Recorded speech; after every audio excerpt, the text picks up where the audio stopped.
We're continuing in Christian apologetics, and this section is entitled "The Bible is the Word of God."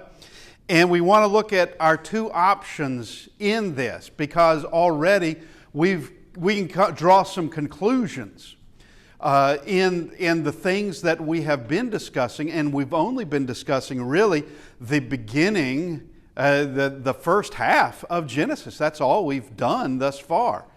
And after we finish with the book of Genesis, we're going to hop over to the book of Acts and do a few things in the book of Acts. And then we're going to go into the third section of this class, which is Jesus of Nazareth is the Christ, the Son of the living God, and show that it's impossible for him to be somebody else. And it's impossible for anyone else to be the Christ. Those are two impossibilities. Either he is the Christ or he's a madman. And we're going to show that he was the Christ. But here are, we'll look at our options thus far that we have come across in this. Either the biblical writers were extraordinarily good at taking actual events and making them into biblical events, as in acts of God, and placing them into the biblical text, or the biblical writers are recording the acts of God and evidence is everywhere. It's one or the other. All right? Either they were very, very good at giving actual events that occurred and just giving God the credit, putting it into the biblical text, because the evidence is there. Something huge occurred. Or something huge occurred and it is an act of God, and they are in fact putting it down into the biblical text because it is an act of God and they were inspired to write those events. All right? Because the evidence in this is showing big things occurred and the Bible speaks about them. All right, last week we talked about Sodom and Gomorrah. We'll get back to that in just a minute. All right, so really in dealing with the skeptic, with the atheist and the like, there are really two steps in this. These things never happened because there is no evidence. That's step number one. That's the first thing that will be there. They never happened. There is no evidence. And they just say it broadly as though they would know there couldn't be any evidence. As though they know that such must be the case, when you probably don't know. All right, last week I was asked the question concerning the archaeological finds of Sodom and Gomorrah. The archaeological finds. When was that discovered? That was discovered back in the 60s. And then they were saying, it's in the 1960s. Then they were saying, yeah, this is Sodom and Gomorrah. This is what we have found here. And it's been going on ever since. Well, why haven't you heard about it? Well, it's because the world doesn't want you to know about it. That's simple. Satan doesn't want you to see the proofs. And it just silenced and squelched. And all right, so these things never happen because there are no evidence. But when the evidence is presented, you now go to step two. These things never happened. I don't care about the evidence. Either, nah, that's not real, or that's a misinterpretation, or just ignoring it altogether. All right, and this is what it comes down to, and we said it from the beginning, a dishonest heart. Atheism is based on dishonesty. It's based on a lie, on the biggest lie that one could ever make, in saying there is no God, because we live inside the reality. We live inside the creation of God. And to say everything we see was made by Him. Everything we see, including ourselves, our own existence. And realistically, I shouldn't exist, you shouldn't exist, and here we are. Somebody very powerful created us where we hadn't existed, now we exist. And how we exist, and we're just, this is going to be a double negative, I think, not nothing. How is it that, why are we not nothing rather than something? We are here, and we can even talk about our own existence. We can be self-aware. Now, last week I closed with these photos. This is from Bab Edra. This is regarded as Sodom. Now, how you determine which one is Sodom and which one is Gomorrah is beyond me. I don't know how you could do it. Well, except for the sign that says, it's the Lions Club welcoming you to Sodom. No, it doesn't. It doesn't do that. But last week we discussed that these skeletons, these were living people. They were living. No one bothered to remove the rubble, find them, and bury them. No one bothered to rebuild the city. No one bothered to do that. And we'll get to that in just a second. We showed this also concerning these are like small tombs outside of the city, and we showed here this is actually in Numera, which is considered to be Gomorrah. How you know one from the other is, like I said, I don't know. But there is a burn layer in the layers of soil. There is this burn layer that is there, and of course they can date that burn layer. Now let me show you where we are all in agreement in this. Everyone who knows about this is in agreement. One, ancient cities were at this site. There was at some point significant civilization, cities that were there. Nobody denies that. Or unless you just want to deny things.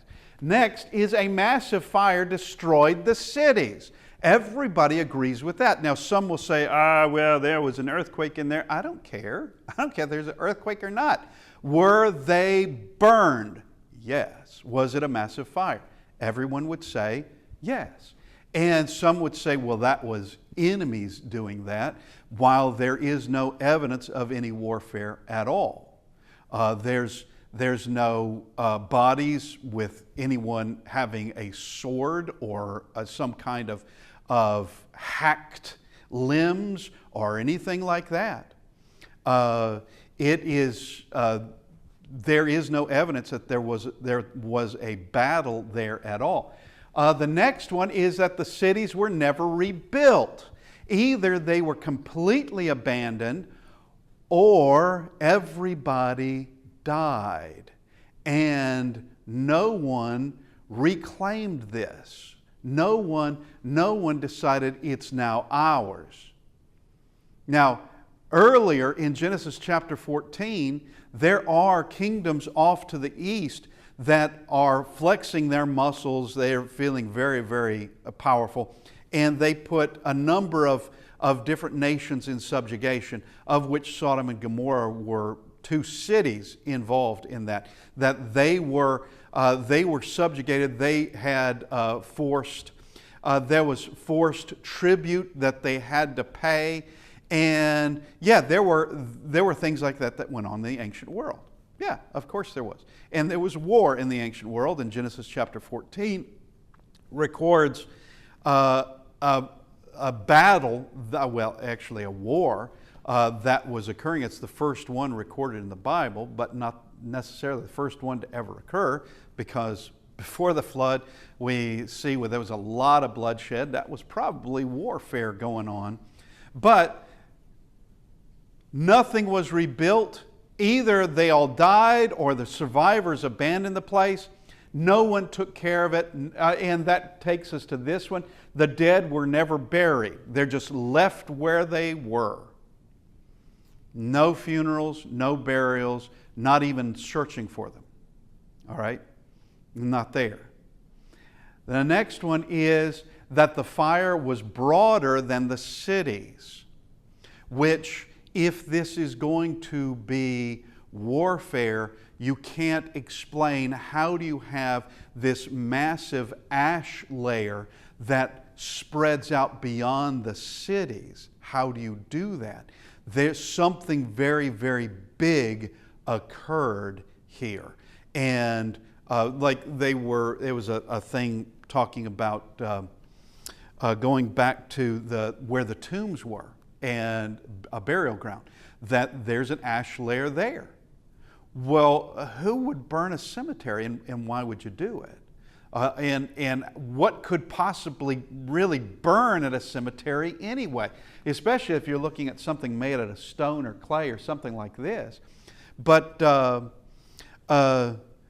now, the fires were broader than the cities, and here's the next thing. Surprisingly, there are spheres of pure sulfur scattered about the area. Curious about that. Now, we come back to this. Either the biblical writers were extraordinarily good at taking actual events and making them into biblical events and placing them into the biblical text, or the biblical writers are recording the acts of God, and evidence is everywhere, because it is everywhere. It's one or the other. All right, you have to, one way or another, you're going to have to say they were astonishingly clever in doing this. And yeah, the way it's put into the text looks like it would be accurate, because we're finding cities that were destroyed. We're seeing that they were destroyed by fire. And lo and behold, when it says fire and brimstone rained from heaven, one would expect to find some brimstone, and that is sulfur. One would expect to find it. But one would also not expect to find it in like loose powder form. Because that would, if like powdered sulfur came from the sky, it would just blow in all directions. All right? And so it would have to be in a different form altogether. Now, we'll get to that in just a second. Where we are in disagreement, you've got the agreement side. Where we are in disagreement is, this is Sodom and Gomorrah as described in Genesis chapter 19. And the other side says this is not Sodom and Gomorrah because the Bible is false. It's that tough. I mean, that's extraordinary evidence on this side, wouldn't you say? It's extraordinary. It can't be right because the Bible is false. Well, what if the evidence is pointing that the biblical text is true? In every way that you can check it, the biblical text is true. What then? No, it can't be Sodom and Gomorrah because the Bible is false. It's been faked, or it's a work of men, nothing else. This is lore and legend, but you've got a lot of things about this that are showing that these things must, if these aren't the things that occurred, then this occurred in the ancient past. All right, whatever it was, it occurred in the ancient past. And yeah, everyone agrees on that one. They just don't want to. You've got the skeptics that never want to have to admit that the Bible was right, even about the color of the sky. It's just a hatred.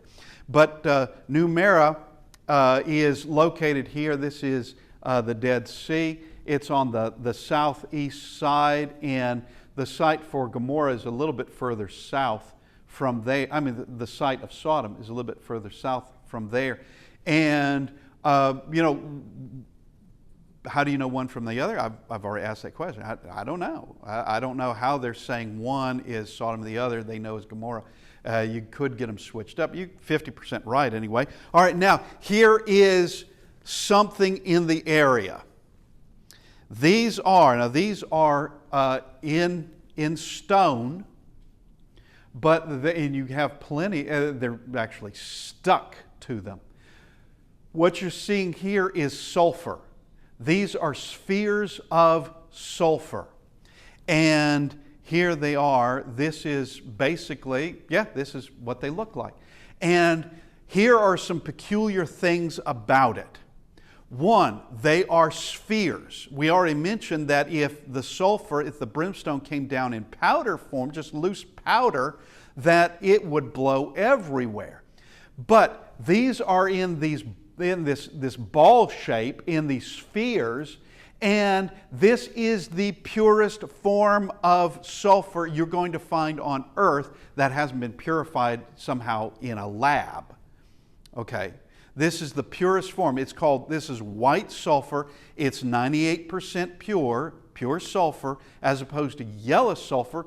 I'll show you that in just a second. Yellow sulfur could be anywhere from 40% or so pure sulfur. But spheres of white sulfur are found nowhere else on Earth. Nowhere. Travel to whatever continent you want to.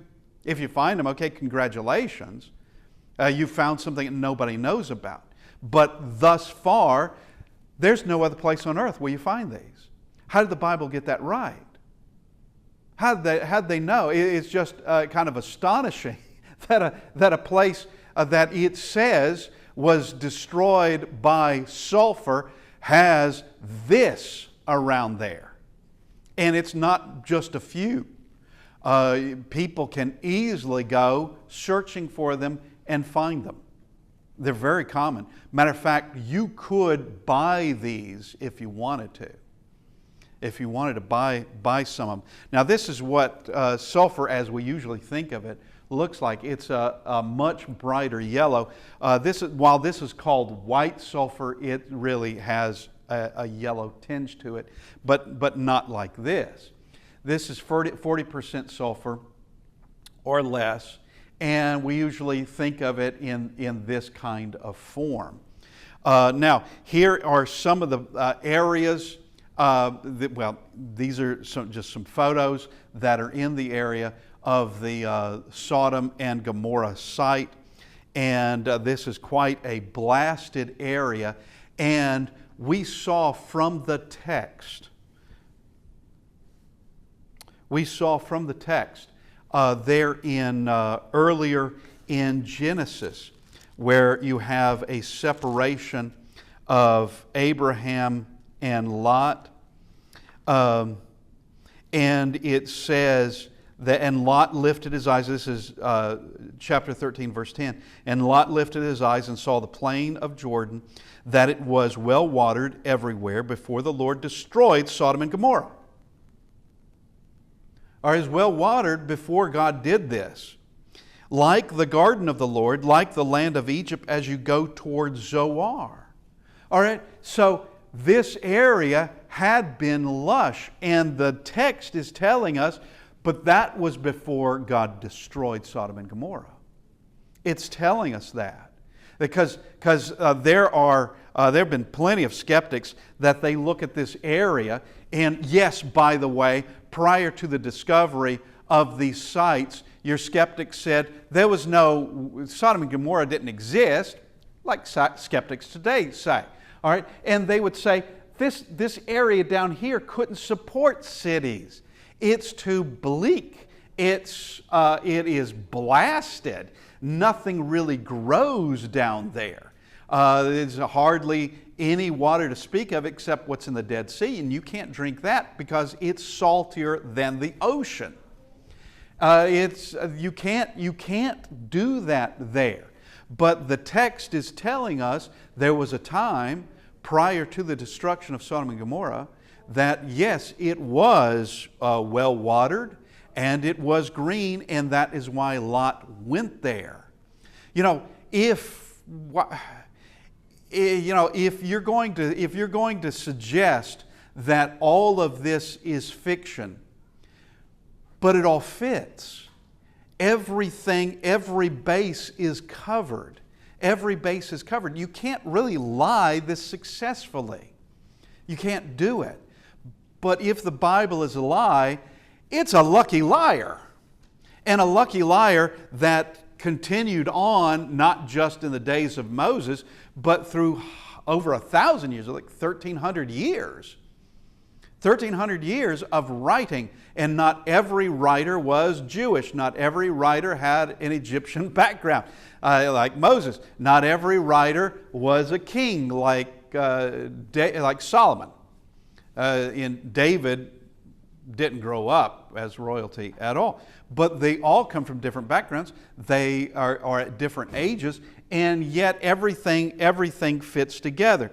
Now, we come back to this site. One would think, well, this never saw any kind of greenery at all. Evidently it did. And that's what attracted Lot there. And this is just a very rough and rugged sort of place. And that all occurred after God destroyed those cities.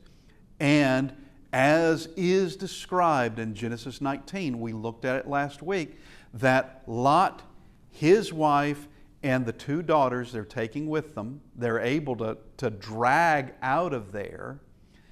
They are told by the angels, get out of the valley, get into the mountains. We can't do anything until you get out of this area.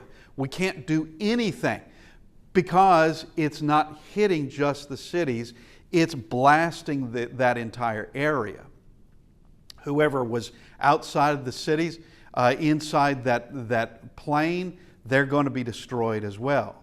And there were two other cities destroyed. Admah and Zeboam were also destroyed at this same time. Sodom and Gomorrah are the ones that are talked about the most. Sodom even more than Gomorrah. But now we switch gears and we move forward a bit in the book of Genesis, and we're going to talk about Joseph and Egypt. This is the next big event that's going to occur.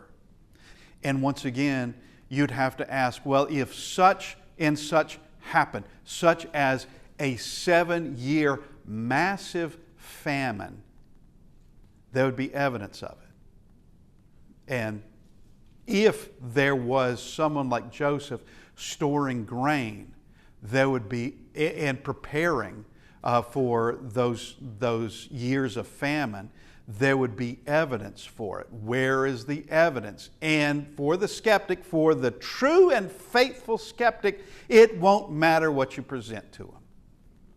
It won't matter at all. There are some that they will not believe there is a God until they lift their eyes up in torments and realize, oh, what a fool I have been. And that's it. That's all there is.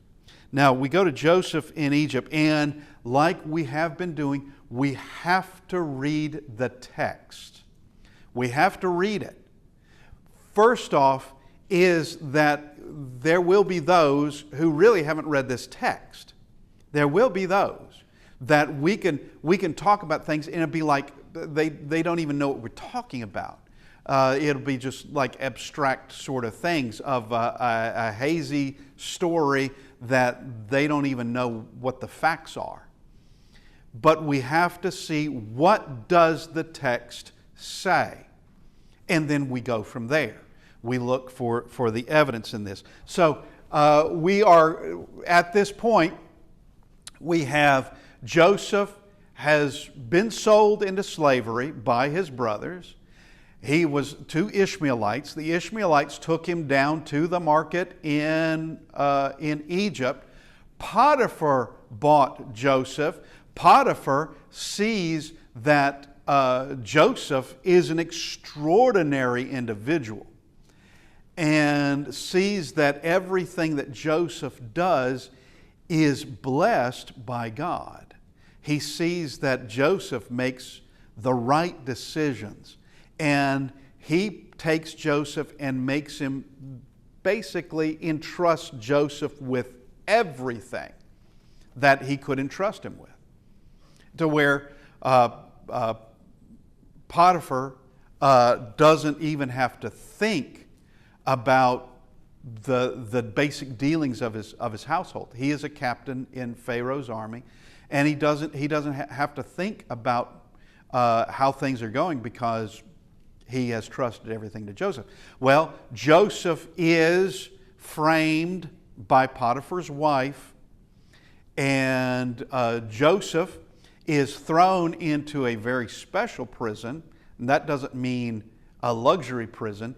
It is where Pharaoh puts his personal prisoners. All right? It's not your average thief in the marketplace. It's not your average murderer in the city. These are the ones that Pharaoh really, really wants to punish, I do believe. They're going to be under his thumb. This is his special prison. And Joseph, however it occurred, Joseph is in that prison. And there are two men in that prison. Now, we know how many years it was from Joseph entering into Egypt and Joseph being selected by Pharaoh to have this extraordinary power. But in that time, you have Potiphar and you have the prison. And there are two men in that prison. One is Pharaoh's butler and the other is Pharaoh's baker. And both are in there for whatever it was that they did. And each in one night have a separate dream. And it disturbs them because the dream was disturbing. Let's just put it this way. Everybody has dreams, or at least, I mean, you may not even remember them, but you dreamt about something, but you can't remember them. When I was a kid, when I got up, I could tell you pretty much everything, at least I thought, the things that I dreamt that night. These dreams are very different. These are visions. These are very, very different, and there was something disturbing about it. And it's not that they were necessarily scary, but that there was a bad feeling about it. And so something's up about it. They're not your usual dreams. Joseph interprets those dreams accurately, and he gives his credit to God in that. Now, Pharaoh has dreams, and no one seems to be able to interpret the dreams. They seem like they're very important dreams. There is information being given to him, something's being given to him, and he wants to know what it means. All right? This is not your typical crazy sort of dream. Though it sounds crazy, this has a different feel about it and maybe look very real. Then Pharaoh sent and called Joseph. This is when the butler remembers there's a guy in prison who interpreted my dream and the baker's dream. He interpreted our dreams and he did it absolutely accurately. And so Pharaoh calls, send for him. He called Joseph, and they brought him quickly out of the dungeon, and he shaved, changed his clothing, and came to Pharaoh. All right, you don't see this too often among Hebrew men that they voluntarily shaved. But in Egypt, of course, you've seen it in sculptures and in artwork that all the men seem to be well shaven. And so he makes himself presentable, changed his clothing, came to Pharaoh. And Pharaoh said to Joseph, I have had a dream, and there is no one who can interpret it, but I have heard it said of you that you can understand a dream to interpret it. So Joseph answered Pharaoh, saying, it is not me. God will give Pharaoh an answer of peace. Just like Daniel, which would be centuries later, Daniel, like Joseph, gave credit to God. It's not my overwhelming ability and somehow I have this, I've read the books, I have done whatever. He's just saying, no, it's God. God's going to be the one to give you this. Then Pharaoh said to Joseph, behold, in my dream I stood on the bank of the river. Do we really need to know what river that is? It's really the only one. In New Orleans, if they talk about the river, there's only one river they're talking about. All right, and it's not the Nile, it's the Mississippi. But in Egypt, it's the Nile. All right, the river is the Nile. That is the main thing. And that is really what brings life even to that area, that they could grow anything in Egypt. Suddenly, 7 cows came up out of the river, fine looking and fat, and they fed in the meadow. Okay, that's pretty good. But it's kind of odd. You got these cows coming out of the Nile. The Nile isn't exactly a small stream. Cows being in the Nile would be odd, very odd, and the fact that they're coming out would be odd. Then behold, 7 other cows came up after them, poor and very ugly and gaunt, such ugliness as I have never seen in all the land of Egypt. So you have these large, very hefty, healthy cows, 7 of them out of the river, followed by, and they're munching away in the meadow. Then these gaunt. What does gaunt mean? That means emaciated. That means thin, bony, they're almost mummified. That gaunt means they are not healthy and very ugly. Such ugliness as I have never seen in all the land of Egypt. You wonder how they even made it up out of the river. And this is the peculiar thing. I mean, it's peculiar. And the gaunt and ugly cows ate up the first 7, the fat cows. All right, not typical cow behavior, but here is the next bit. When they had eaten them up, no one would have known that they had eaten them, for they were just as ugly as at the beginning, so I awoke. So he now wakes up, maybe startled awake, I don't know, but he wakes up. Oh yeah, that was really strange. Also, I saw in my dream, and suddenly 7 heads came up from one stalk, full and good. This would be wheat. Also, I saw in my dream, and suddenly 7 heads came up on one stalk, full and good. Then behold, 7 heads, withered, thin, and blighted by the east wind, sprang up after them. And the thin heads devoured the 7 good heads. So I told this to the magicians, but there was no one who could explain it to me. So he has 2 dreams. One concerning cows, big fat cows coming out of the river, followed by horrible looking emaciated cows coming out of the river, and the first are eaten by the last.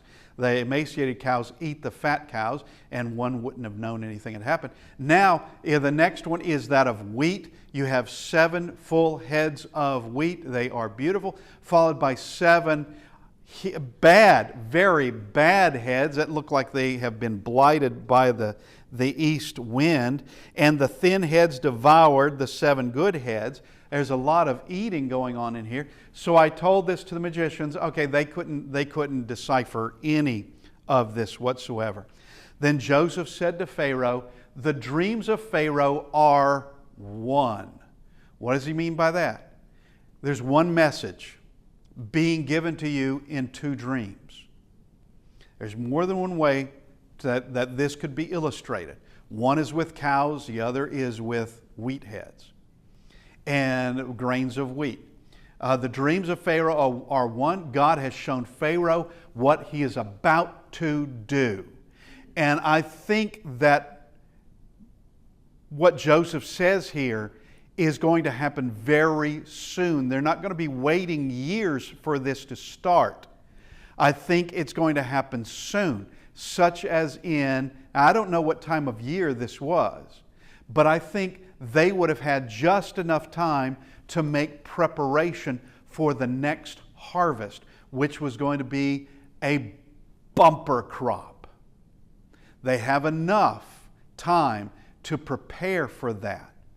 Now he's going to explain what this means. The 7 good cows are 7 years, and the 7 good heads are 7 years, the dream of 1. Meaning, the 7 cows and the 7 good heads of grain, they're the same 7 years. They're representing 7 years is what they are.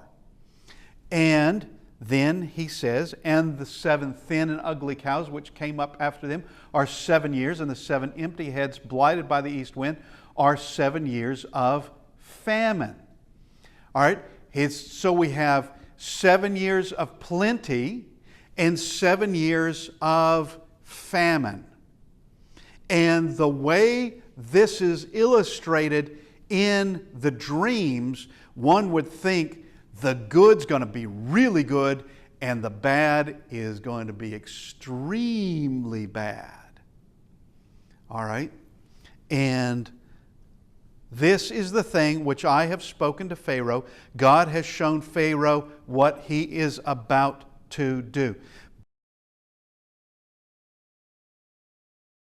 But after them 7 years of famine will arise, and all the plenty will be forgotten in the land of Egypt, and the famine will deplete the land.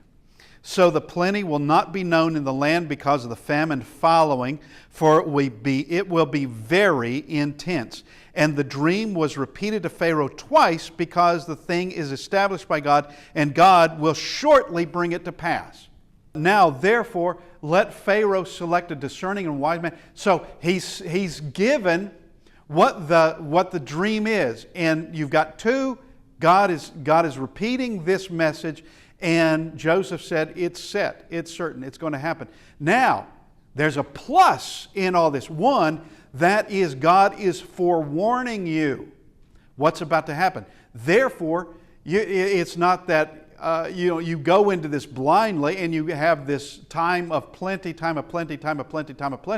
and thinking, well, this is never going to end, and having no idea that you're about to hit a big wall where it ends abruptly. And now you're in a lot of hurt. But Joseph now gives a solution. God has given you this information. Now you can prepare for it. He says, select a discerning and wise man and set him over the land of Egypt. Do that. And now Joseph is going to show himself that while he's not volunteering for the job, that's up to Pharaoh to decide who that's going to be. He's going to volunteer, however, the solution. He's going to volunteer it. He's not actively pursuing it, but he's going to volunteer. Let Pharaoh do this, and let him appoint officers over the land to collect 1/5 of the produce of the land of Egypt in the 7 plentiful years. And let them gather all the food of those good years that are coming, and store up grain under the authority of Pharaoh, and let them keep food in the cities. So this is the solution. We're going to start collecting grain, and it belongs to Pharaoh. This is going to be part of the taxes, part of the tribute. They're going to take a certain percentage of every year's crop, certain percentage, and that will be enough to tide them over in the 7 bad years. And what Joseph is doing is providing the solution, but it's also going to change Egypt considerably, especially for Pharaoh, in that Joseph is going to consolidate all Egypt, which Pharaoh was leader, but Egypt was fractured at that time. And that while Pharaoh is considered Pharaoh, there were different areas where they had their own lords, they had their own whatever governing, and some would even say warlords, that while they saw Pharaoh as being over everybody, they had control over their own area. But once this is done, that's over with. It will be Pharaoh as a supreme ruler over all of Egypt, and Egypt will become a superpower. And Pharaoh will likely be the most richest man on the earth in his day because of what Joseph is doing for him. Then that food shall be reserved for the land for the 7 years of famine, which shall be in the land of Egypt, that the land may not perish during the famine. It's all going to be saved. Now, one may ask, well, won't that wheat spoil over what could be like 14 years? All right, you started storing the first year of plenty, and you still have to have them at the last day of famine, last year of famine. That's 14 years. Won't it spoil? Well, the fact of the matter is, in Egypt, I may have mentioned this weeks ago, that they have found wheat, grains of wheat, in tombs. And there was nothing wrong with them. They've been there for over 2,000 years. Nothing wrong with them. And in fact, they planted some of the wheat to discover, yeah, it's wheat. Nothing's changed in 2,000 years. This would be the wheat that was grown when whoever that Pharaoh or whoever it was in that tomb died.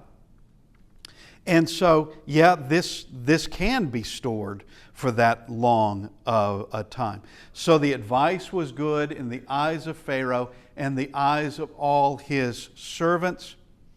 And Pharaoh said to his servants, "Can we find such a one as this, a man in whom is the Spirit of God?" Then Pharaoh said to Joseph, "Inasmuch as God has shown you all this, there is no one as discerning and wise as you.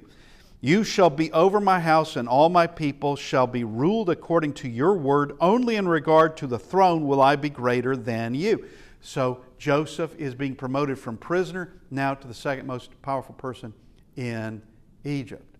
Pharaoh believed Joseph immediately, and Joseph gives the advice needed. And Pharaoh said to Joseph, "See, I have set you over all the land of Egypt." Joseph's life turns on a dime. Now, I want you to know that God will supply. And there's a different lesson in this. We will, in the next week, we will look at the evidence of a 7-year famine in Egypt. But it was more than Egypt. That nations were coming to Egypt to buy food. And that money doesn't go to Joseph. It doesn't go to Egypt as a nation. It goes to Pharaoh. And he's going to be extraordinarily wealthy and be extraordinarily generous to the likes of Joseph, who made it even possible. We'll be looking at this next week. And I want to thank everybody for being with us this morning.